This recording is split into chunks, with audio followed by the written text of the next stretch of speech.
Salut tout le monde, j'espère que vous allez bien. On se retrouve aujourd'hui dans une nouvelle vidéo. Alors on se retrouve un samedi dans un lieu totalement différent. Je vais vous expliquer ce qui se passe, mon accoutrement, cette lumière qui n'est probablement vraiment pas flatteuse.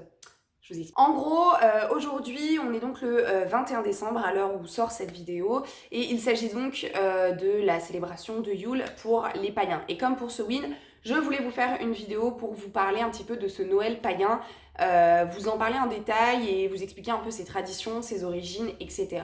À la base, cette vidéo devait sortir mercredi, mais pour ceux qui me suivent sur Instagram, vous savez que je suis tombée malade. D'ailleurs, ça s'entend peut-être encore un peu, j'ai peut-être le nez encore un peu bouché, désolée. Et du coup, forcément, impossible de ni vous tourner la vidéo, ni en fait la monter. J'étais clairement en PLS dans mon lit. Donc du coup, je m'étais dit que j'allais vous la sortir samedi, donc jour de Yule. Et c'est pour ça que je suis devant mon sapin avec un chapeau de Noël, un magnifique pull de Noël, puisqu'aujourd'hui, on va parler des origines de Noël. Donc on est actuellement dans mon salon avec mon sapin en fond.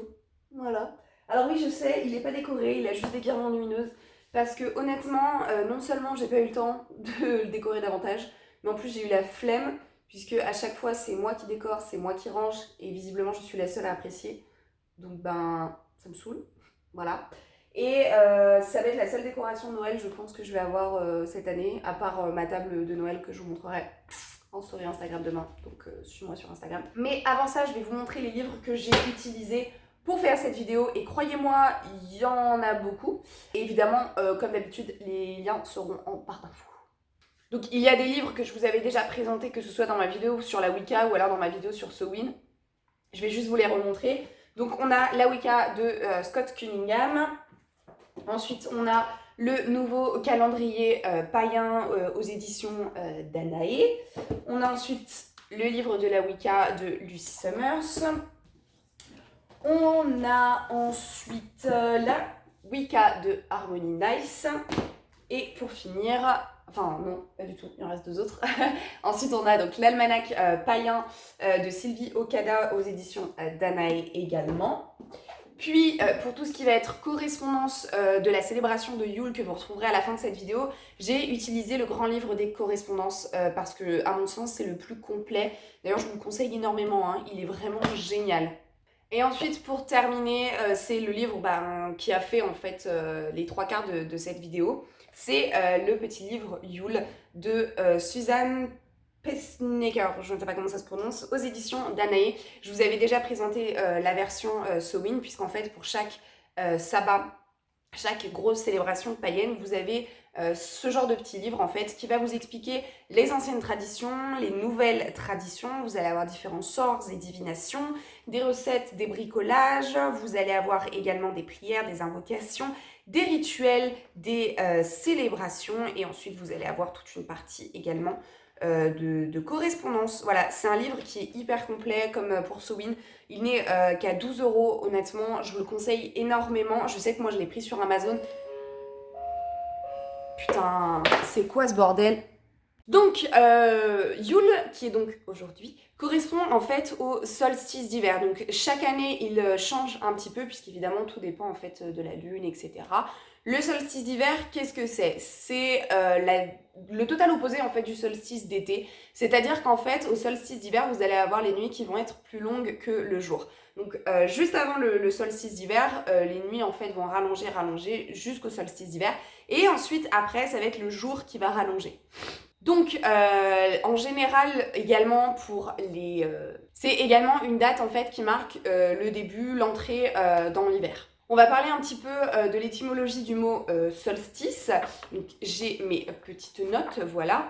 Donc, le mot solstice signifierait arrêt du soleil, puisqu'en effet, pendant plusieurs jours, la position du soleil dans le ciel à son midi semble être la même, alors que tout le reste de l'année, elle monte ou elle descend.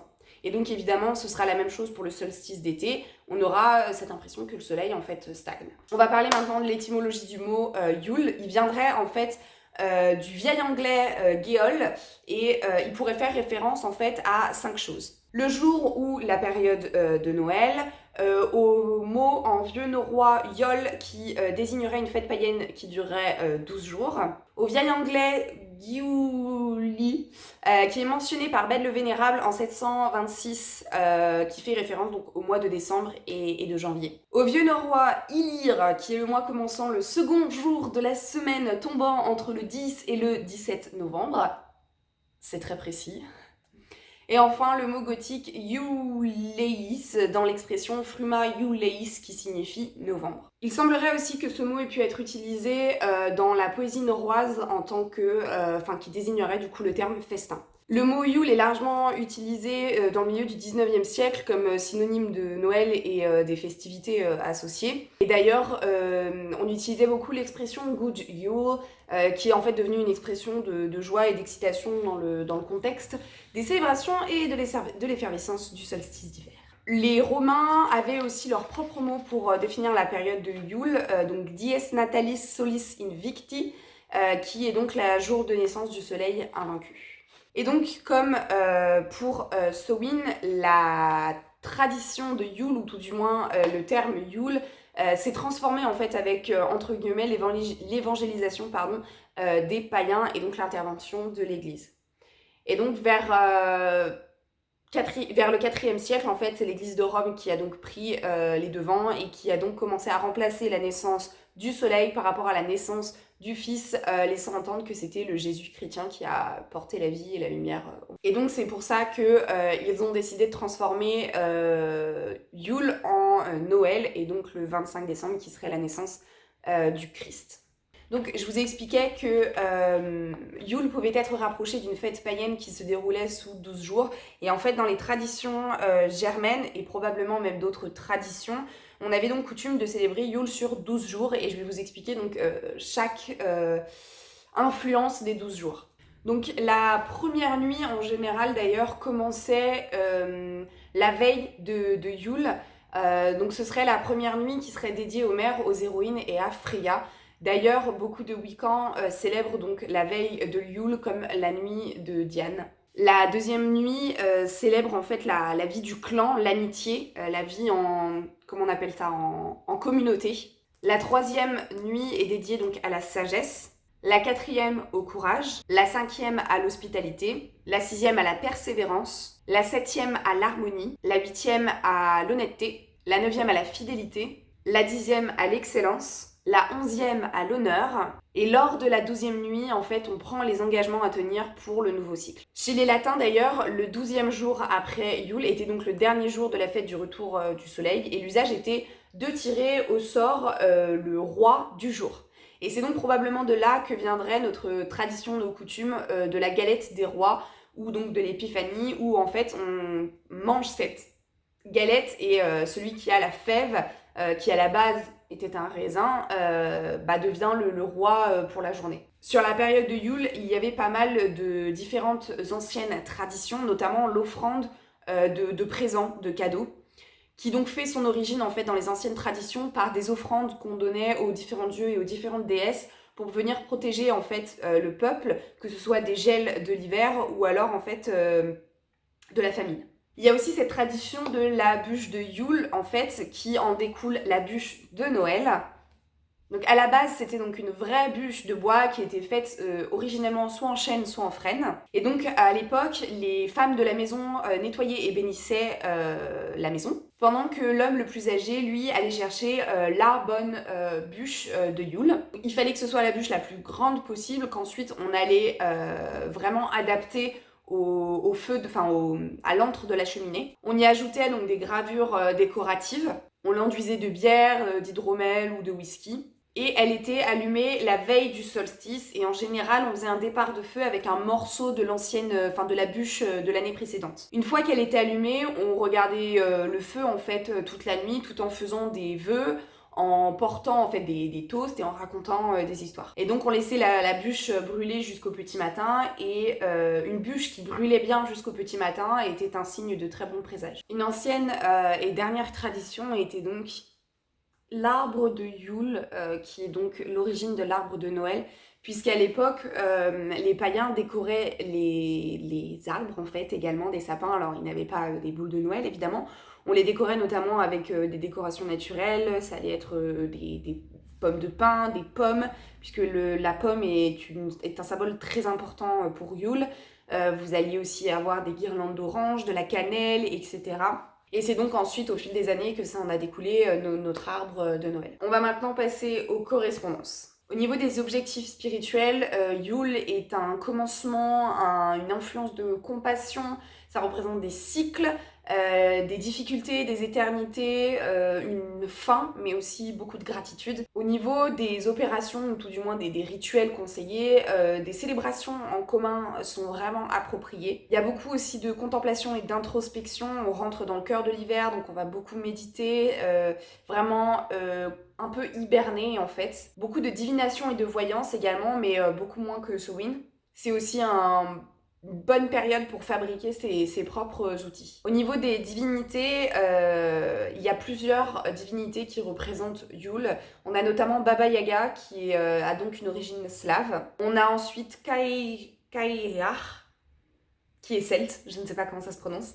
On a ensuite Déméter, que vous connaissez probablement, donc qui est grec. On a Skadi également, donc d'origine scandinave. Donc ça, c'était pour les déesses. Et pour les dieux, on a Bacchus, qui est donc d'origine romaine et qui en fait est associé à l'hiver par les festins et la boisson. Au niveau des couleurs, c'est toutes les couleurs que vous retrouvez depuis que vous êtes tout petit à Noël, c'est-à-dire du blanc pour la neige, de l'or, du rouge, du vert. Donc comme je l'ai dit, le blanc représente la neige, mais il représente aussi le calme, la protection, le silence. L'or, c'est donc les cadeaux, les dons, la prospérité et la richesse, mais c'est également aussi l'énergie solaire, puisque dans le mythe Wiccan, c'est à ce moment-là en fait que le dieu solaire commence petit à petit à gagner des forces, puisqu'à ce moment-là, la déesse en fait donne naissance aux dieux et il commence à grandir. Le rouge, c'est la vitalité, le feu intérieur ou extérieur, c'est la force vitale, et évidemment c'est associé aux baies de houx et de poinsettias. Et ensuite, le vert, c'est l'abondance, c'est la vie, c'est les conifères qui survivent à l'hiver, c'est les nouveaux commencements et c'est également la richesse. Au niveau des plantes et des épices, on a de la cannelle, de la cardamome, de la clou de girofle, du gui, du lierre, de l'amande poivrée, de la muscade, du romarin, du safran, de la sauge culinaire.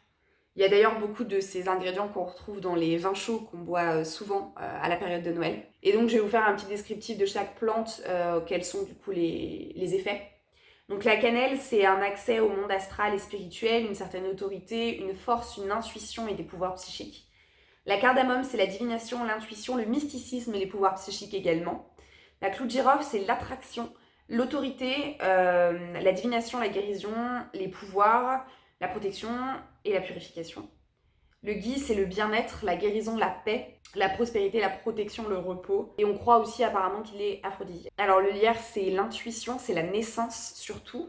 La renaissance, le renouveau, la transformation, la vitalité. L'amande poivrée, c'est la divination, l'intuition, le pouvoir psychique et la relaxation. La muscade, c'est la conscience, l'inspiration, l'intelligence, l'intuition, la vigilance. Le romarin, c'est le bannissement, la clarté intellectuelle, la divination, la force, la guérison, les protections psychiques et la vigilance. Et le safran, c'est l'émotion intense, la passion, la prospérité, la richesse et la sensibilité. Ah oui, j'allais oublier la sauge, donc c'est le calme, la concentration, la confiance, la divination, la protection, la santé, la guérison et la satisfaction. Au niveau des arbres, ça va être en fait tout ce qui va être les résineux, je crois que ça s'appelle, donc le cèdre, les conifères, les épicéas, le houx, le pécan, le pin, le sapin. Au niveau des fleurs, vous avez les roses de Noël et les poinsettias. D'ailleurs, chaque année, je m'achète des poinsettias parce que je trouve que c'est une fleur qui, pour moi, représente Noël à fond et c'est une fleur magnifique. Je vous la mettrai juste là. Au niveau des cristaux et des pierres, vous avez l'onyx, la tanzanite, la turquoise et le zircon. Et au niveau des arcanes du tarot, vous avez l'ermite, le magicien et le monde et toutes les arcanes mineures du pentacle. Écoutez, je crois que je vous ai tout dit, tout du moins j'espère. Si jamais vous pensez que j'ai oublié des détails, n'hésitez pas à me le noter dans les commentaires, avec bienveillance évidemment. N'hésitez pas à liker et à partager cette vidéo si elle vous a plu pour faire connaître en fait mon petit monde aux autres. Ça me touche énormément que vous likiez mes vidéos. Moi, vraiment, J'ai l'impression, du coup, ça me donne vraiment cette impression que vous aimez le contenu que je vous propose parce que vous avez beau voir une vidéo, vous ne l'aimez pas forcément. Donc, n'hésitez surtout pas à mettre un petit j'aime. Moi, ça me permet justement de me booster et de savoir si vous aimez mon contenu. Pareil, je vous invite à me suivre sur les réseaux sociaux puisque je vous montre du coup ma table de Yule, je vous montre ma célébration de Yule, etc. D'ailleurs, j'ai une IGTV qui va sortir dans pas longtemps pour ce make-up que j'ai fait. Je vais d'ailleurs vous faire également une vidéo à IGTV sur mes cadeaux de Noël. Donc voilà, n'hésitez absolument pas à me suivre sur Instagram. Et pour ceux qui n'auraient pas suivi, j'ai également une boutique Etsy où je vends des bougies et des boules de bain lithothérapiques fait maison. Je vous mets en barre d'infos et dans petit i la vidéo explicative du projet et je vous mets également la boutique Etsy en barre d'infos si jamais ça vous intéresse. Pour l'instant, la boutique est en vacances, elle reprend le 1er janvier, mais vous pouvez tout à fait commencer à réfléchir à offrir des cadeaux d'anniversaire puisqu'après Noël, il y a quand même des anniversaires. Moi sur ce, je vous fais plein de bisous et je vous retrouve mercredi prochain pour une nouvelle vidéo.